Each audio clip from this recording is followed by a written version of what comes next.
La muerte roja había devastado el país durante largo tiempo. Jamás una peste había sido tan fatal y tan espantosa. La sangre era encarnación y su sello, el rojo y el horror de la sangre. Comenzaba con agudos dolores, un vértigo repentino, y luego los poros sangraban y sobrevenía la muerte. Las manchas escarlata en el cuerpo y la cara de la víctima eran el bando de la peste, que la aislaba de toda ayuda y de toda simpatía, y la invasión, progreso y fin de la enfermedad se cumplían en media hora. Pero el príncipe próspero era feliz, intrépido y sagaz. Cuando sus dominios quedaron semidespoblados, llamó a su lado a 1000 caballeros y damas de su corte, y se retiró con ellos al seguro encierro de una de sus abadías fortificadas. Era esta de amplia y magnífica construcción, y había sido creada por el excéntrico, aunque majestuoso gusto del príncipe.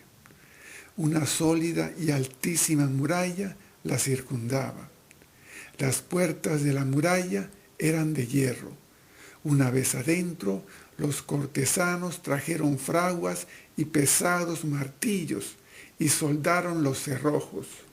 Habían resuelto no dejar ninguna vía de ingreso o de salida a los súbitos impulsos de la desesperación o del frenesí. La abadía estaba ampliamente aprovisionada. Con precauciones semejantes, los cortesanos podían desafiar el contagio. Que el mundo exterior se las arreglara por su cuenta. Entretanto, era una locura afligirse.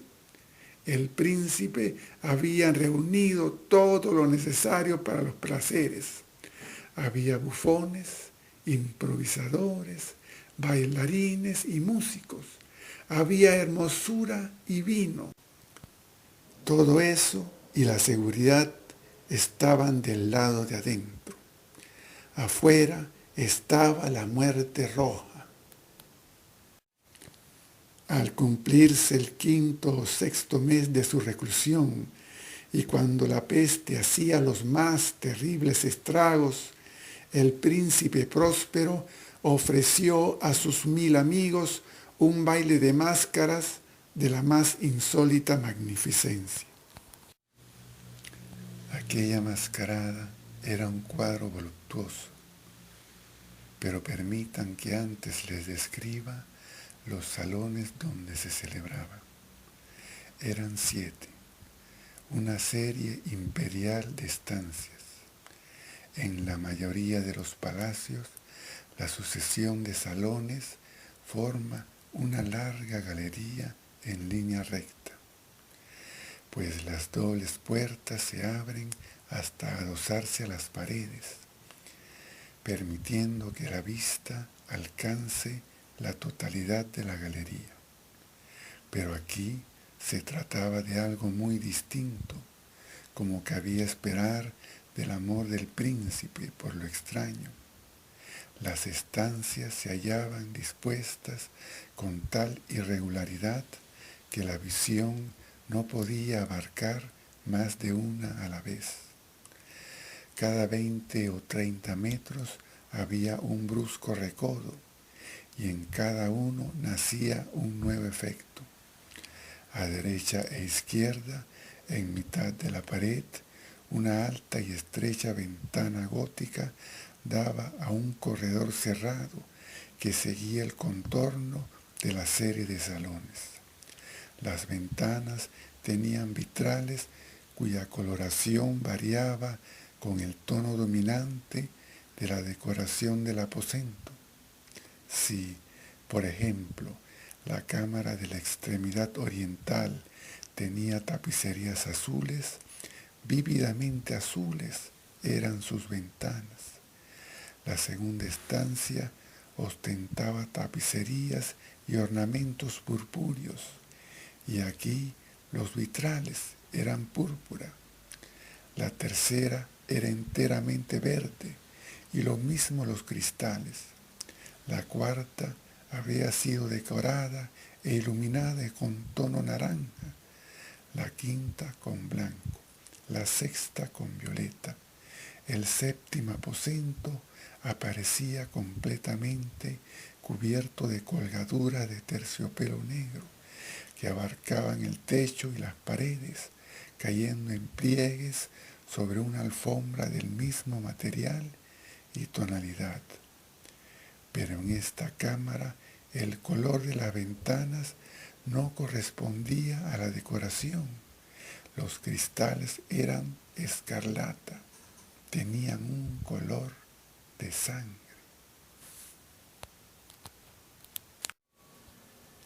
A pesar de la profusión de ornamentos de oro que aparecían aquí y allá o colgaban de los techos, en aquellas 7 estancias no había lámparas ni candelabros. Las cámaras no estaban iluminadas con bujías o arañas, pero en los corredores paralelos a la galería y opuestos a cada ventana se alzaban pesados trípodes que sostenían un ígneo brasero, cuyos rayos se proyectaban a través de los cristales teñidos e iluminaban brillantemente cada estancia. Producían en esa forma multitud de resplandores tan vivos como fantásticos. Pero en la cámara del poniente, la cámara negra, el fuego que a través de los cristales de color de sangre se derramaba sobre las sombrías colgaduras, producía un efecto terriblemente siniestro y daba una coloración tan extraña a los rostros de quienes penetraban en ella que pocos eran lo bastante audaces para poner allí los pies. En este aposento, contra la pared del poniente, se apoyaba un gigantesco reloj de ébano. Su péndulo se balanceaba con un resonar sordo, pesado, monótono, y cuando el minutero había completado su circuito y la hora iba a sonar, de las entrañas de bronce del mecanismo nacía un tañido claro y resonante, lleno de música, mas su tono y su énfasis eran tales que a cada hora los músicos de la orquesta se veían obligados a interrumpir momentáneamente su ejecución para escuchar el sonido, y las parejas danzantes cesaban por fuerza sus evoluciones. Durante un momento, en aquella alegre sociedad, reinaba el desconcierto, y mientras aún resonaban los tañidos del reloj, era posible observar que los más atolondrados palidecían y los de más edad y reflexión se pasaban la mano por la frente, como si entregaran a una confusa meditación o a un ensueño. Pero apenas los ecos cesaban del todo, livianas risas nacían en la asamblea. Los músicos se miraban entre sí, como sonriendo de su insensata nerviosidad, mientras se prometían en voz baja que el siguiente tañido del reloj no provocaría en ellos una emoción semejante. Mas al cabo de 63.600 segundos del tiempo que huye, el reloj daba otra vez la hora, y otra vez nacían el desconcierto, el temblor y la meditación. Pese a ello, la fiesta era alegre y magnífica. El príncipe tenía gustos singulares. Sus ojos se mostraban especialmente sensibles a los colores y sus efectos. Desdeñaba los caprichos de la mera moda. Sus planes eran audaces y ardientes, Sus concepciones brillaban con bárbaro esplendor. Algunos podrían haber creído que estaba loco. Sus cortesanos sentían que no era así. Era necesario oírlo, verlo y tocarlo para tener la seguridad de que no lo estaba. El príncipe se había ocupado personalmente de gran parte de la decoración de las 7 salas destinadas a la gran fiesta. Su gusto había guiado la elección de los disfraces. Grotescos eran estos, a no dudarlo. Reinaba en ellos el brillo, el esplendor, lo picante y lo fantasmagórico. Veíanse figuras de arabesco, con siluetas y atuendos incongruentes. Veíanse fantasías delirantes, como las que aman los locos. En verdad, en aquellas 7 cámaras se movía de un lado a otro una multitud de sueños, y aquellos sueños se contorsionaban en todas partes, cambiando de color al pasar por los aposentos, y haciendo que la extraña música de la orquesta pareciera el eco de sus pasos.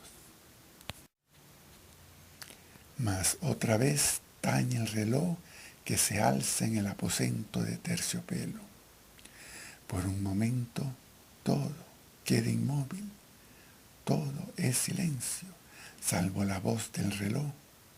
Los sueños están helados, rígidos en sus posturas, pero los ecos del tañido se pierden. Apenas han durado un instante, y una risa ligera, a medias sofocada, flota tras ellos en su fuga.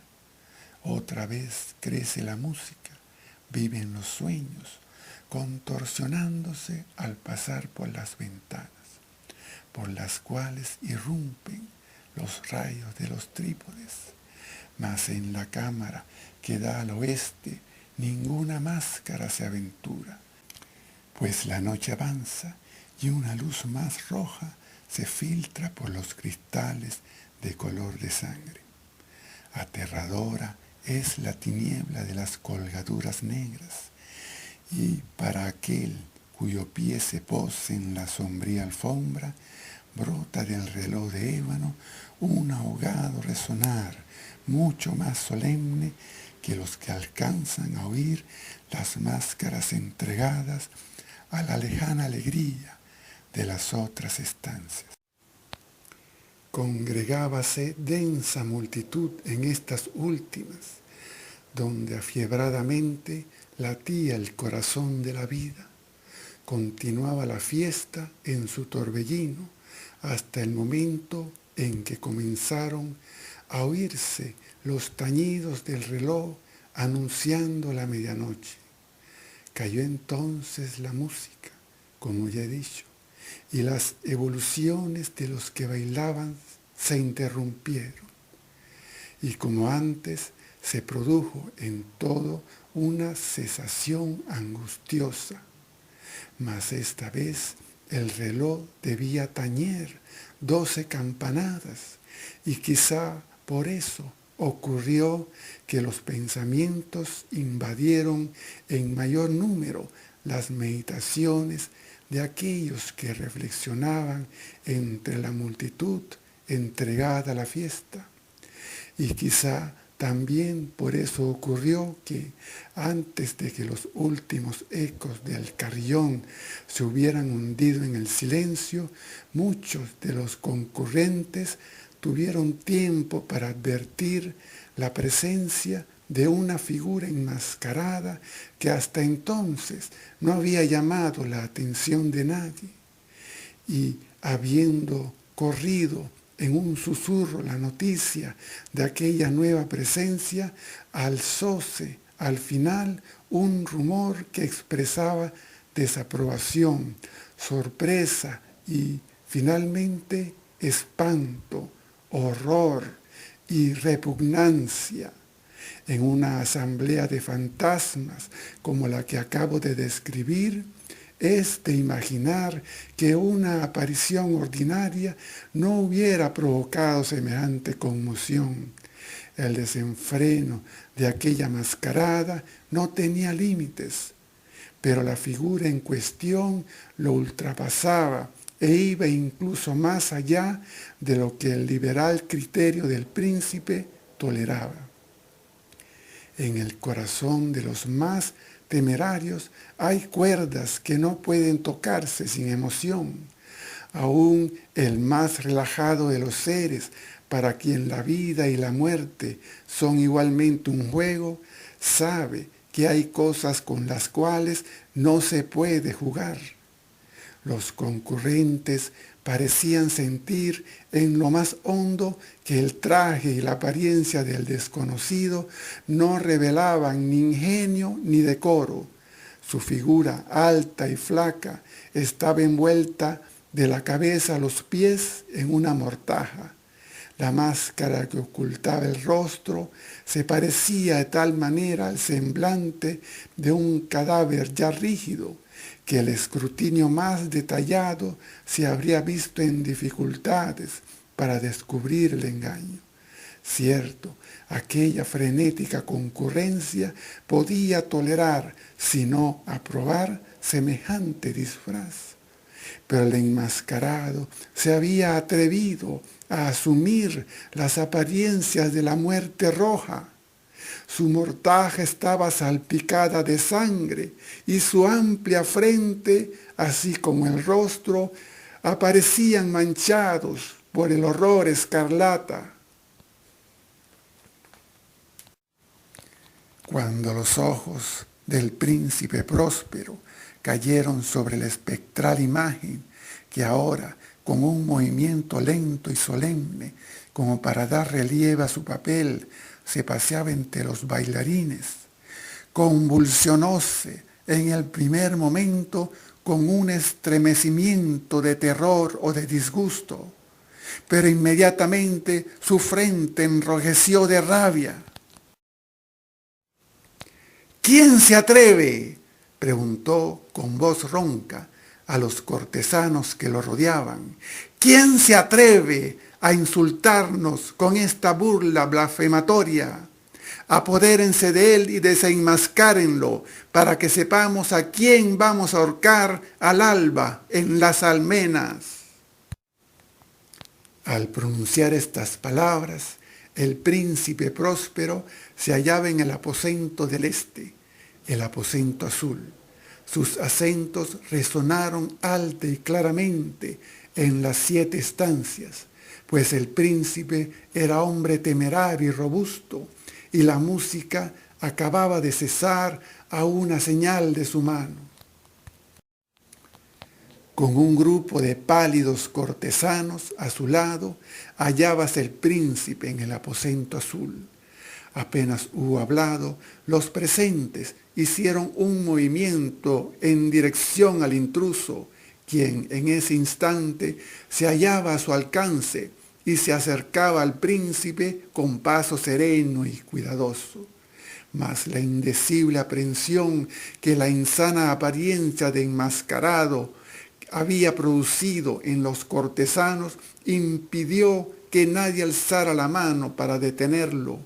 Y así, sin impedimentos, pasó éste a 1 metro del príncipe, y mientras la vasta concurrencia retrocedía en un solo impulso hasta pegarse a las paredes, siguió andando, ininterrumpidamente, pero con el mismo y solemne paso que desde el principio lo había distinguido. Y de la cámara azul pasó la púrpura, de la púrpura a la verde, de la verde a la anaranjada, desde esta a la blanca y de allí a la violeta, antes de que nadie se hubiera decidido a detenerlo. Mas entonces el príncipe Próspero, enloquecido por la ira y la vergüenza de su momentánea cobardía, se lanzó a la carrera a través de los 6 aposentos, sin que nadie lo siguiera, por el mortal terror que a todos paralizaba. Puñal en mano, acercóse impetuosamente hasta llegar a 3 o 4 pasos de la figura, que seguía alejándose, cuando ésta, al alcanzar el extremo del aposento de terciopelo, se volvió de golpe y enfrentó a su perseguidor. Oyóse un agudo grito, mientras el puñal caía resplandeciente sobre la negra alfombra, y el príncipe Próspero se desplomaba muerto.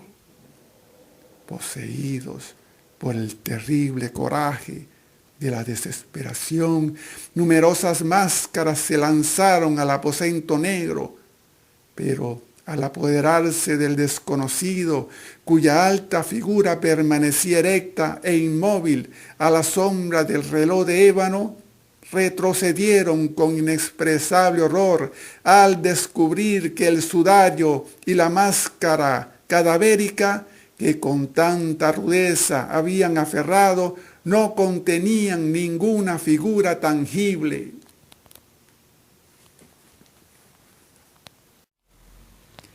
Y entonces reconocieron la presencia de la muerte roja. Había venido como un ladrón en la noche, y uno por uno cayeron los convidados en las salas de orgía, manchadas de sangre, y cada uno murió en la desesperada actitud de su caída. Y la vida del reloj de ébano se apagó con la del último de aquellos alegres seres, y las llamas de los trípodes expiraron, y las tinieblas y la corrupción y la muerte roja lo dominaron todo.